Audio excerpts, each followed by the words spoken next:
अस्सलाम वालेकुम, welcome to another episode of messy situations. I hope आप सबका वीक बहुत अच्छा गुजरा हो। और अगर आपको अपने वीक में कोई डिफ़िकल्टी आई हो, कोई मुश्किल पेश आई हो, तो आप कमेंट सेक्शन में हमारे साथ शेयर कर सकते हैं and we will reach out to you. So let's see आज हमारे पास क्या क्वेश्चंस हैं और हम क्या सीख सकते हैं। सबसे पहला क्वेश्चन है, how to stay positive when nothing you wish so hard is coming your way. So basically अगर आपकी लाइफ में कोई ऐसा फेज आया हुआ है, कोई ऐसा वक्त है जब हालात बिल्कुल भी वैसे नहीं है जैसे आप चाह रहे थे, या बहुत मुश्किल हालात हैं, तो ये ज़रूरी नहीं है कि आप अपने आप को ज़बरदस्ती या फोर्स करें अपने आप को कि मैंने पॉजिटिव ही रहना है, सिर्फ पॉजिटिव सोचना है, कोई नेगेटिव सोच नहीं होनी चाहिए, मुझे उदास भी नहीं होना चाहिए, मुझे परेशानी भी नहीं होनी चाहिए। उदासी, परेशानी, गम, दुख, ये सब नेचुरल ह्यूमन इमोशंस हैं और हम सब इनको एक्सपीरियंस करते हैं। अल्लाह ताला ने हमारे अंदर ये इमोशंस रखे हुए हैं, सो इट्स इनएविटेबल कि हम उनको एक्सपीरियंस ना करें। उनके हवाले से ये सोचना कि हम कभी इनको फील ही ना करें, ये भी बहुत अनहेल्दी है। अगर आपकी ज़िंदगी में बहुत मुश्किल हालात चल रहे हैं इस वक्त, जो कि आते हैं, हम सबकी लाइफ में ऐसे फेजेस आते हैं जो कि डिफ़िकल्ट होते हैं, तो ऐसा लगता है कुछ भी पॉजिटिव नहीं है, तो उस दौरान बजाय इसके कि आप खुद को फोर्स करें कि मैंने पॉजिटिव ही रहना है, मैंने पॉजिटिव ही रहना है, आप इस चीज़ को एक्सेप्ट करें कि इतने मुश्किल हालात के रिस्पॉन्स में परेशानी तो होगी, मुझे उदासी भी होगी, मैं ये सब नेगेटिव इमोशंस एक्सपीरियंस करूँगी, लेकिन कहीं ना कहीं मैं अपने अंदर होप रखूँगी थोड़ी सी कि शायद अभी ना सही, लेकिन कुछ अरसे के बाद शायद मेरे हालात बेहतर हो जाएंगे, शायद इस साल ना सही लेकिन अगले साल की मैं अच्छी उम्मीद रखूँगी। तो सबसे पहले आपने अपने अंदर एक्सेप्टेंस लेकर आनी है इन इमोशंस की, इन हालात की, कि ये एक फ़ेज़ है इस वक्त। जिस तरह ज़िंदगी में हर तरह के फेजेस आते हैं, इस तरह मुझ पर अभी एक ऐसा फेज़ आया हुआ है जो कि मुश्किल है मेरे लिए, जो कि मुझे अच्छा नहीं लग रहा, जो कि मुझे परेशान कर रहा है। और जिस तरह बाकी तमाम फेजेस गुजर जाते हैं, इस तरह ये फेज़ भी गुजर जाएगा और अच्छा और बेहतर वक्त आएगा। अगर हर वक्त आपसे पॉजिटिव नहीं भी रहा जाता तो इट इज़ कम्प्लीटली फाइन। आप उदास हो सकते हैं, परेशान हो सकते हैं, कभी कभी हम नाउमीद भी हो जाते हैं, लेकिन किसी से बात करें, किसी सपोर्टिव फ्रेंड से, किसी थेरेपिस्ट से, और उनसे एक्सपेक्ट करें कि वो आपको इनकरेज करें कि क्या क्या पॉजिटिविटी हो सकती है। उनके साथ मिलकर डिस्कस करें कि अभी तो हालात मुश्किल हैं, अभी तो मुश्किल फेज़ आया हुआ है, लेकिन नेक्स्ट मंथ, नेक्स्ट ईयर क्या क्या पॉजिटिव चीज़ें हो सकती हैं, मेरी ज़िंदगी में क्या अच्छा हो सकता है, क्या क्या पॉसिबिलिटीज़ हैं अच्छे होने की जो मेरी ज़िंदगी में आ सकती हैं। सो पॉजिटिव इमोशंस अपने अंदर बहुत ज़्यादा ज़बरदस्ती लेकर आने के बजाय ऐसे इमोशंस लेकर आएँ जो आपको होपफुलनेस की तरफ लेकर जाएँ, आपको थोड़ी सी उम्मीद दें कि वक्त अच्छा भी आएगा और ये सिर्फ एक फेज़ है मुश्किल जो कि गुजर जाएगा। नेक्स्ट क्वेश्चन है हमारे पास MS की तरफ से, लेकिन I can not stop thinking about what might go wrong in every situation. So basically अगर आप हर वक्त ये सोच रही हैं कि कुछ ना कुछ गलत हो जाएगा हर सिचुएशन में, तो इसका मतलब है कि आप एंशियसनेस एक्सपीरियंस कर रही हैं। एंजाइटी बेसिकली होती ही ये है कि हम फ्यूचर के बारे में कोई ना कोई खौफ हमारे अंदर होता है, हम वरिड होते हैं हर वक्त, कुछ ना कुछ बुरा हो जाएगा, इसमें क्या गलत हो सकता है, उसमें क्या बुरा हो सकता है, मेरे साथ क्या बुरा हो सकता है, मेरे घर वालों के साथ क्या बुरा हो सकता है। सो हर सिचुएशन में हम फोकस इस चीज़ पे कर रहे होते हैं कि क्या बुरा होगा। तो इसके लिए आपने एक छोटी सी एक्सरसाइज करनी है कि आपने एक नोटबुक लेनी है या आपने किसी फ्रेंड से बात करनी है, और जितनी भी नेगेटिव आउटकम्स आपके जहन में आते हैं जो कि होंगे, आपने वो सब लिस्ट डाउन करने हैं, एक एक करके आपने उन सब को लिखना है, उन पर बात करनी है, और फिर उसी के अगेंस्ट आपने ऑल्टरनेट पॉजिटिव आउटकम्स भी एक्सप्लोर करने हैं कि अच्छा इस सिचुएशन में अगर ये किसी और तरीके से होती है, किसी और पहलू से होती है, तो फिर इसमें पॉजिटिव भी हो सकता है, एक पॉजिटिव आउटकम भी निकल सकता है। तो जिस तरह आपने सारे नेगेटिव आउटकम्स लिखे होंगे, उसी तरह आपने पॉजिटिव आउटकम्स भी लिखने हैं। क्यों? क्योंकि ज़िंदगी में हमारे जो भी हालात और वाक़यात चल रहे होते हैं, उनके रिज़ल्ट अगर नेगेटिव आ सकते हैं, तो उतनी ही प्रोबेबिलिटी पॉजिटिव होने की भी होती है, लेकिन चूंकि हमें आदत होती है बहुत ज़्यादा नेगेटिव सोचने की, हर वक्त नेगेटिव पे फोकस करने की, इसलिए हम पॉजिटिव चीज़ों को देख नहीं पाते।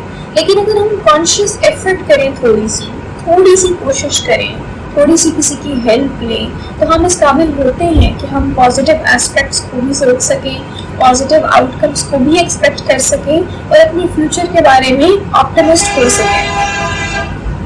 ठीक है जी, आगे BA की तरफ से क्वेश्चन है, what is anger, how to control it. So anger गुस्सा जो हम सबको आता है कहीं ना कहीं, और गुस्सा हमें ऐसा लगता है कि ये बहुत नेगेटिव इमोशन है, ये होना ही नहीं चाहिए, जबकि ये हकीकत नहीं है। गुस्सा एक हेल्दी इमोशन है, इसमें ना कुछ पॉजिटिव है ना कुछ नेगेटिव है। अगर हम कहीं पर वायलेटेड फील करते हैं, हमें लगता है हमारे साथ ज्यादती हुई है, तो हमें गुस्सा आता है। बिल्कुल बाकी तमाम इमोशंस की तरह ये इमोशन भी हमारे अंदर मौजूद है, और इट्स इनएविटेबल कि हम इसको फील नहीं करेंगे, एक्सपीरियंस नहीं करेंगे। तो गुस्सा आने में कोई बुरी बात नहीं है, इसका मतलब है कि आपको कुछ बुरा लगा है, लेकिन कहाँ पर प्रॉब्लम आती है, आप गुस्से को एक्सप्रेस कैसे करते हैं। अगर आप अपने गुस्से को ऐसे एक्सप्रेस करते हैं कि आप चीखते हैं, चिल्लाते हैं, चीज़ें खाते हैं, फेंकते हैं, लोगों को बहुत ज़्यादा नेगेटिव कुछ कह देते हैं, हर्टफुल कह देते हैं, टैंट्रम्स बहुत थ्रो करते हैं, या आप किसी का गुस्सा किसी और के ऊपर निकाल देते हैं जिसका कसूर भी नहीं होता, तो वहाँ पर गुस्सा हमारे लिए प्रॉब्लमेटिक होता है। ना सिर्फ हमारे लिए बल्कि हमारे आसपास के लोगों के लिए भी, क्योंकि हम उनके ऊपर निकाल रहे होते हैं, उनको भी हम तकलीफ देते हैं, उनको भी परेशानी होती है। तो सबसे पहले तो इस चीज़ को गौर करें और सोचें कि आखिर आप अपने गुस्से में क्यों रहेंगे। गुस्सा कभी भी आइसोलेटेड नहीं होता, हमेशा उसके नीचे कोई ना कोई प्रॉब्लम, कोई ना कोई अंडरलाइंग इमोशन होता है जो कि हमारे अंदर गुस्सा लेकर आता है। बिल्कुल वैसे ही जैसे एक वोल्केनो होता है, वो इरप्ट हो जाता है, तो वो आउट ऑफ द ब्लू तो इरप्ट नहीं होता, उसके अंदर कुछ ना कुछ चल रहा होता है, लावा होता है बहुत ज़्यादा कि एक लिमिट पहुंचती है उसकी, और उसके बाद वो फट जाता है। तो वो लावा आपके अंदर भी चल रहा होता है, उस लावे को आइडेंटिफाई करें कि क्या चीज़ें जो आपको परेशान कर रही है, क्या किसी आपके माहौल में किसी इंसान का रवैया है जो आपको बहुत बुरा लगता है, आप इंसल्टेड फील करते हैं, आप रिजेक्टेड फील करते हैं, या कोई और ऐसी सिचुएशन हो रही है, आपसे कोई काम अच्छी तरीके से परफॉर्म नहीं किया जा रहा, आप अपने बारे में बहुत बुरा फील कर रहे हैं, अपने बारे में बहुत नेगेटिव सोचते रहते हैं, तो आपको गुस्सा आता है। सो सबसे पहले रूट कॉज को आइडेंटिफाई करें कि आखिर इस गुस्से के पीछे चल क्या रहा है, आप क्या इमोशन एक्सपीरियंस कर रहे हैं, आप क्या सोच रहे हैं।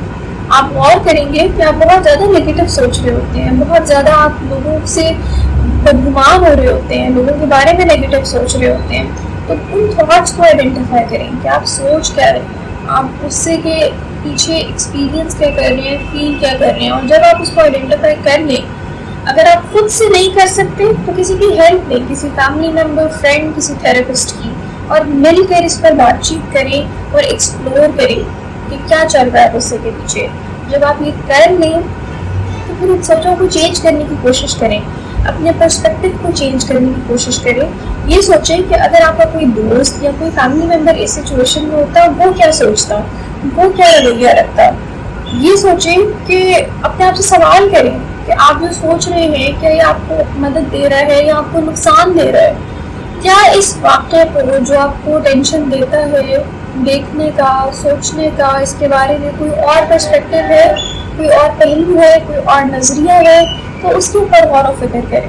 और अगर आपके माहौल में कोई ऐसी चीज़ है जिसको आप नहीं बदल सकते और वो आपको परेशान कर रही है, कोई ऐसे लोग हैं, तो फिर इस चीज़ पर फोकस करें कि इनको इतनी अहमियत देना मुझे सिर्फ टेंशन देता है, मुझे सिर्फ परेशान करता है, और मैं गुस्से में आती हूँ।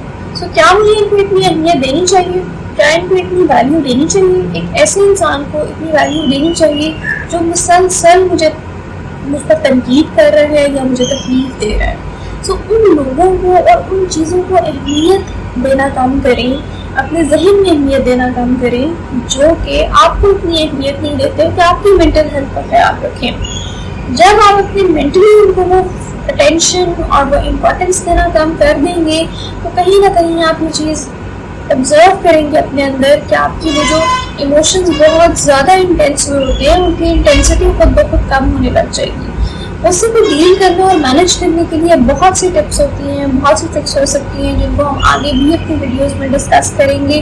آئی ہوپ کہ آپ سب سے پہلے اپنی سوچوں کو اور اپنی فیلنگس کو ایکسپلور کر پائیں اور آئیڈینٹیفائی کر پائیں کہ کیا چیز ہے جو کہ وجہ بن رہی ہے آپ کے اس غصے کی, اور پھر اس کے اوپر کام کر سکیں. ٹھیک ہے, آئی ہوپ کہ اس چیز نے آپ کو ہیلپ کیا ہو. کے ایس نے ہم سے پوچھا ہے کہ از او سی ڈی ٹریٹیبل.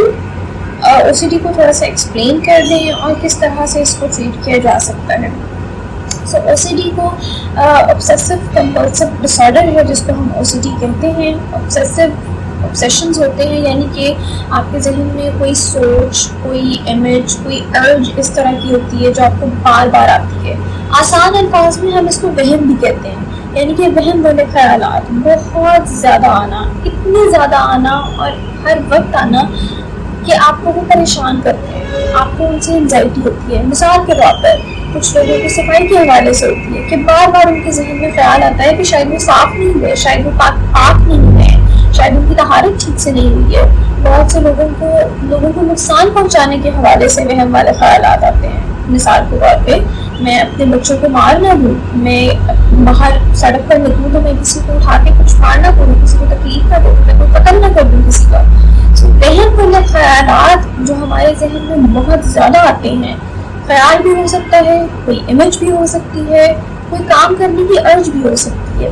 جب یہ بہت زیادہ آتے ہیں اور ہمیں بہت زیادہ ٹینشن دیتے ہیں, بہت زیادہ انزائٹی دیتے ہیں ہمیں, تو ہم اس انزائٹی کو کم کرنے کے لیے, اپنے آپ کو ریلیف دینے کے لیے کوئی نہ کوئی ایکشن کرتے ہیں, اور ان کو ہم کمپیریزنس کہتے ہیں.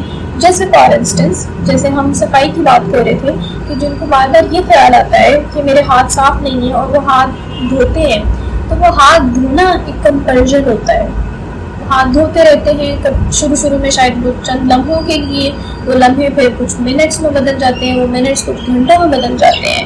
او سی ڈی بہت سویئر ہو جاتا ہے لوگوں کا, وہ گھنٹوں ہاتھ دھوتے رہتے ہیں, اور جب ان کا وہ ٹائم فریم ختم ہو جاتا ہے ہاتھ دھونے کا, تو اس کے بعد وہ پرسکون ہو جاتے ہیں کہ ہاں اب شاید میرے ہاتھ صاف ہیں. لیکن تب تک وہ پرسکون نہیں ہوتے جب تک کہ وہ گھنٹوں وہ کمپیریزنس پر ایکٹ نہ کر لیں. سو بیسکلی obsessions ہوتے ہیں وہم والے خیالات, اور کمپیریزنس ہوتے ہیں کچھ ایکشنز جن کے اوپر آپ کو کنٹرول نہیں ہوتا, اور آپ ان کو اس لیے کرتے ہیں تاکہ وہم والے خیالات سے جو آپ کو پریشانی ہوتی ہے وہ پریشانی ختم ہو جائے. او سی ڈی ٹریٹیبل ہے یا نہیں؟ یہ بالکل ٹریٹیبل ہے. میڈیکیشن اینڈ سائیکو تھراپی دونوں ساتھ مل کر او سی ڈی کو ٹریٹ کرتی ہیں. ریسرچ بھی یہ کہتی ہے کہ جب آپ میڈیسنس کے ساتھ ساتھ تھراپی لیتے ہیں تو آپ کو بہت زیادہ ہیلپ ہوتی ہے اور آپ کا او سی ڈی ختم ہو سکتا ہے. تھراپی کیوں اتنی ضروری ہے؟ کیونکہ تھراپی آپ کو ایسی ٹیکنیک سکھاتی ہے جس سے آپ خود اس قابل ہوتے ہیں کہ آپ اپنی ان تھاٹس کو مینیج کر سکیں, اپنے بیہیویئر کو مینیج کر سکیں, اپنے اندر ہیلدی بیہیویئرز لے کر آئیں اور ہیلدی سوچنے کا انداز لے کر آئیں. آپ کنسلٹ کر سکتے ہیں کسی بھی سائیکائٹرسٹ اور سائیکالوجسٹ کو اس کے ٹریٹمنٹ کے لیے, اور جتنی زیادہ آپ ایفرٹ پٹ کریں گے, جتنی زیادہ کوشش کریں گے اپنی تھراپسٹ کی فیسیلیٹیشن کے ساتھ, اتنا ہی زیادہ آپ جلدی او سی ڈی سے ریکور بھی کر پائیں گے.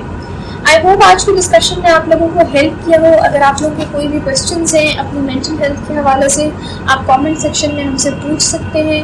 اگر آپ کو یہ لگتا ہے کہ کوئی بھی ٹپس وغیرہ آپ کو ہیلپ نہیں کر رہی ہیں اور آپ مینٹل ہیلتھ ریلیٹڈ کسی بھی ایشو سے گزر رہے ہیں, سو پلیز دیر نہیں کریں, کسی بھی سائیکائٹرسٹ اور سائیکالوجسٹ کو کنسلٹ کریں اور ہیلپ لیں, اور ایک خوشگوار زندگی کی طرف اپنا قدم اٹھائیں. تھینک یو سو مچ. اللہ حافظ. سی یو نیکسٹ ویک.